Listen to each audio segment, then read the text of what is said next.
แม่หญิงกับวัฒนธรรมใหม่หลายคนล้วนแล้วมีนิยามที่แตกต่างกันออกไป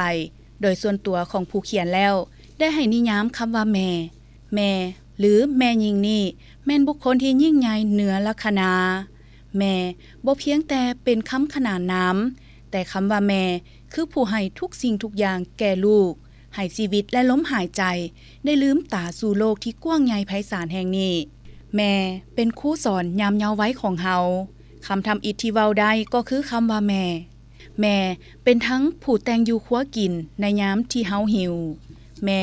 ยังเป็นหมอในตอนที่เฮาเจ็บป่วยแม่เป็นโมงปลุกตอนที่เฮาตื่นสวยเป็นคนที่ภาวนาอยู่อย่างเงียบๆในยามที่ลูกไก่ห่างแม่คือผ้าตุ้มผืนใหญ่โอบอุ้มตุ้มห่อลูกไว้ให้อุ่นกายความยิ่งใหญ่คำว่าแม่นั้นบ่เคยใส่เสียงดังเพื่อให้ไผได้รับรู้และบ่เคยหนีไกลล้าห่างจากลูกวัฒนธรรมใหม่ก็หมายถึงรูปแบบการดำรงชีวิตและค่านิยมที่เกิดขึ้นใหม่หรือถูกปรับปรุงให้ทันสมัยตามการเปลี่ยนแปลงของโลกบ่ว่าด้านเทคโนโลยีเศรษฐกิจสื่อสังคมเช่นการใช้เครื่องสื่อสารอินเทอร์เน็ตในชีวิตประจำวันดนตรีและแฟชั่นทันสมัยการเฮ็ดเวียกออนไลน์และการเรียนออนไลน์จินตนาการหรือทัศนะใหม่ๆต่อสังคมและสิทธิมนุษย์และการติดต่อพัวพันกับวัฒนธรรมอื่นๆเป็นการปรับตัวผสมผสานกันให้เหมาะสมกับยุคสมัยดังในปัจจุบันในโลกมีการเปลี่ยนแปลงไปอย่างว่องไวทางด้านเทคโนโลยีเศรษฐกิจและสังคมการเปลี่ยนแปลงเหล่านี้ได้เกิดมีวัฒนธรรมใหม่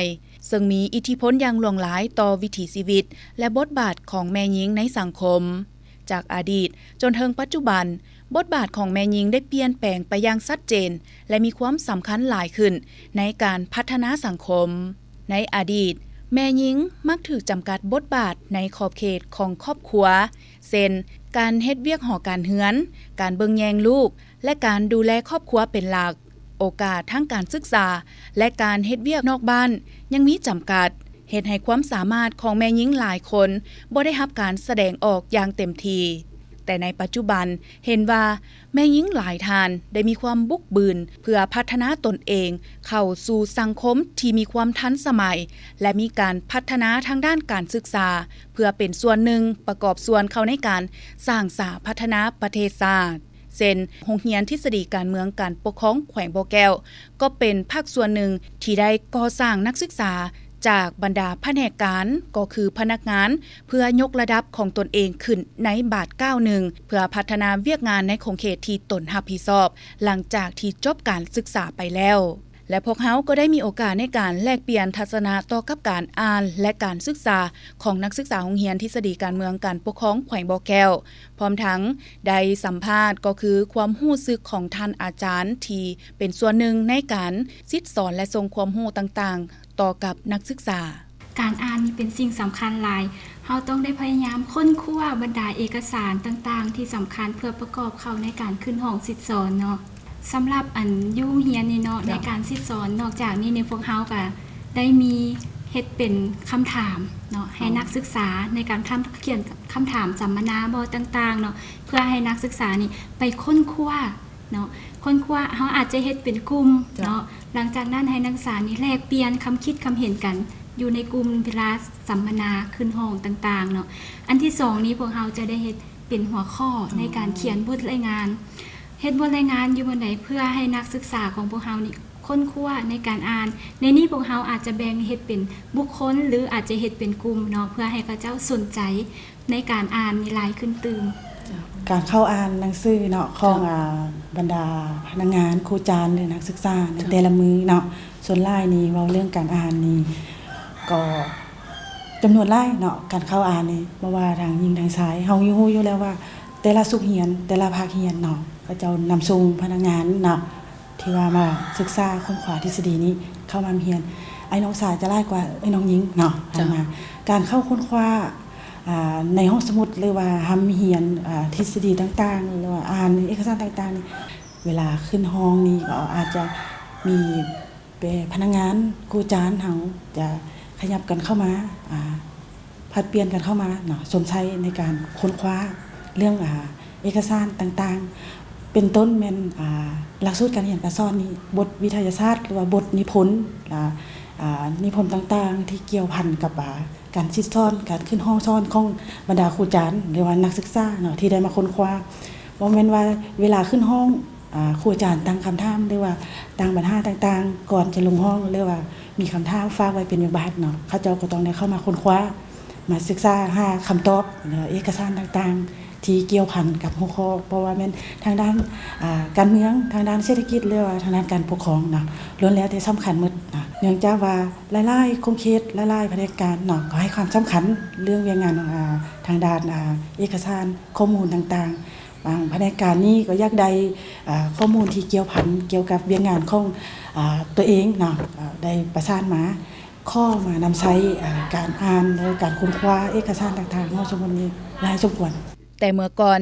สังคมเกิดการพัฒนาวัฒนธรรมใหม่ได้เปิดโอกาสให้แม่หญิงเข้าถึงการศึกษาอย่างเท่าเทียมมีอาชีพและมีบทบาทสำคัญในสาขาต่างๆบ่ว่าจะเป็นพนักงานนักธุรกิจนักวิชาการหรือผู้นำทางสังคมนอกจากนั้นเทคโนโลยีและสื่อออนไลน์ยังช่วยให้แม่หญิงสามารถแสดงออกความคิดความสามารถและสร้างรายรับให้กับตนเองได้อย่างใดก็ตามการดำรงชีวิตของแม่หญิงในวัฒนธรรมใหม่ยังเป็นความท้าทายหลายประการเช่นการต้องรับผิดชอบหลายบทบาทพร้อมกันทั้งเวียกงานและครอบครัวแน่นอนว่าความกดดันจากสังคมและความคาดหวังที่สูงเฮ็ดให้แม่หญิงจำเป็นต้องมีความเข้มแข็งรู้จักบริหารเวลาดูแลสุขภาพทั้งกายและใจของตนเองรู้สึกก็รู้สึกอิดเมื่อยแหละเนาะในการอ่านในเวลาอันที่ว่าอายุ หลายแล้วเนาะในวัยเฮ็ดเวียกแต่ก็เป็นอันที่ดีเนาะในการอ่านนี่เฮ็ดให้เราสามารถพัฒนาความรู้ความสามารถในการเฮ็ดเวียกแล้วก็เฮ็ดให้เรานี่มีแนวคิดทัศนะอันใหม่แล้วก็สามารถกำได้แนวทางนโยบายของพรรคของรัฐแล้วก็เป็นต้นก็แม่นทฤษฎีมาร์กเลนินแนวคิดไกรสอนเนาะเพื่อไปใช้ในการปฏิบัติเวียกงานบางทิศทางแผนการในแต่ละโครงเขตหน้าเวียกของตนอะไรเนาะเพราะว่าการอ่านนี้เป็นสิ่งที่ดีเนาะช่วยพัฒนาทางด้านความรู้ความสามารถของเราและเฮ็ดให้เรากำได้เนื้อในนิติกรรมต่างๆตามทิศทางแผนการที่ภาครัฐวางออกเนาะพยายามอ่านส่วนหลายก็เน้นอ่านเกี่ยวกับเวียกของพรรคเนาะเป็นต้นก็แม่นอันที่ว่ามติคำสั่งต่างๆของพรรคของรัฐที่วางออกอันใหม่เพื่อเฮ็ด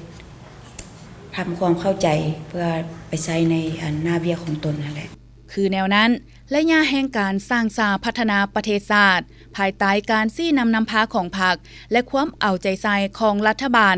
โดยมีศูนย์กลางสหพันธ์แม่หญิงลาวเป็นองค์การจัดตั้งมหาชนของพรรคเป็นตัวแทนสิทธิผลประโยชน์อันชอบธรรมของแม่หญิงลาวโดยได้ปลุกระดมเต้าโฮมความสามัคคีแม่หญิงลาวบรรดาเผ่าเดินตามแนวทางนโยบายของพรรคเสริมขยายมูลเสื้ออันดีงามของแม่หญิงลาวบรรดาเผ่าที่เคยมีมาและสร้างเงื่อนไขให้แม่หญิงลาวได้มีชีวิตการเป็นอยู่ที่ดีขึ้นบ่ว่าจะเป็นทางด้านวัตถุและจิตใจยกสูงสิทธิเสมอภาพและบทบาทหญิงชายเท่าเทียมกันในทุกด้านเฮ็ดให้ปัจจุบัน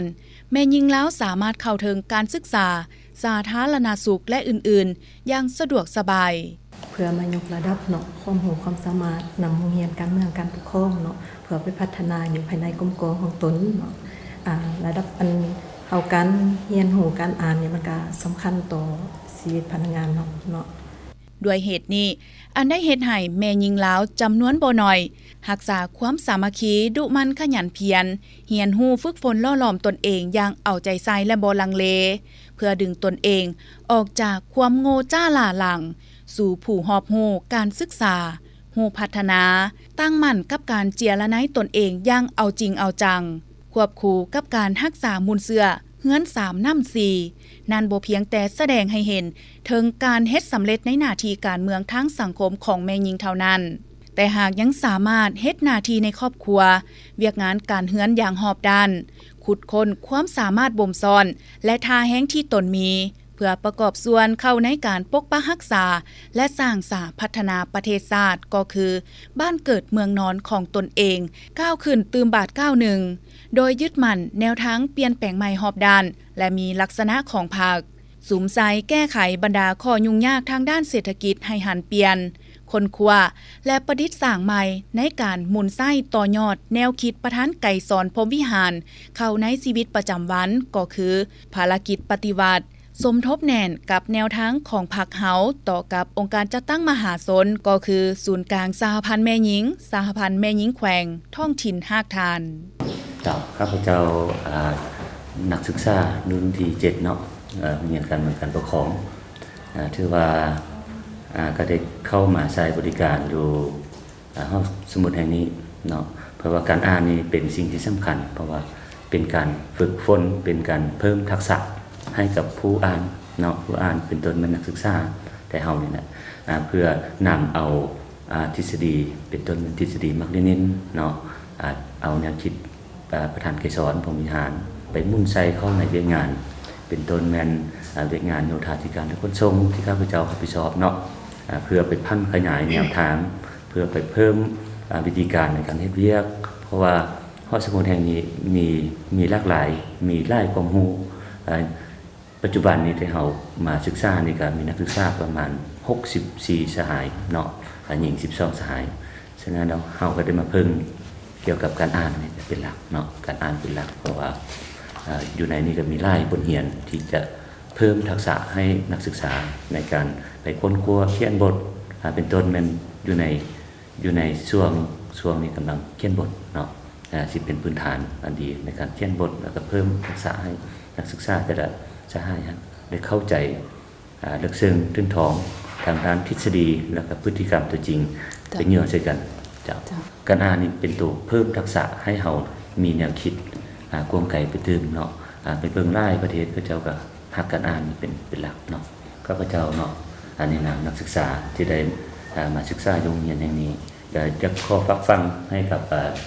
น้องๆนักศึกษาที่บ่ทันเข้าใจเกี่ยวกับการอ่านอยากให้เข้าใจอยากให้ลองสัมผัสเบิ่งลองเอามาอ่านเบิ่งใช้เวลาอ่านที่เฮาเสียไปละลาเนาะมาอ่านเบิ่งเฮาจะเข้าใจได้ถึงทักแท้ของการอ่านเฮ็ดให้เฮามีวิสัยทัศน์อันกว้างๆฉะนั้นน้องๆนักเรียนนี่อยากให้เขาเจ้าหันมาอ่านหักการอ่านให้มันหลายเพราะว่าสิเป็นต่อยอดทางด้านความรู้ความสามารถเพิ่นว่าเรียนแล้วเรียนอีกเรียนเรื่อยๆไปเนาะอ่านก็คือกันอ่านเฮาจะรู้หลายปัญหา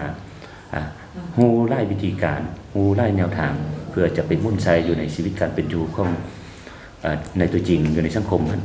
แม่หญิงกับวัฒนธรรมใหม่จึงได้กลายเป็นภาพสะท้อนของการพัฒนาสังคมที่เดินหน้าไปสู่ความเท่าเทียมและความยุติธรรม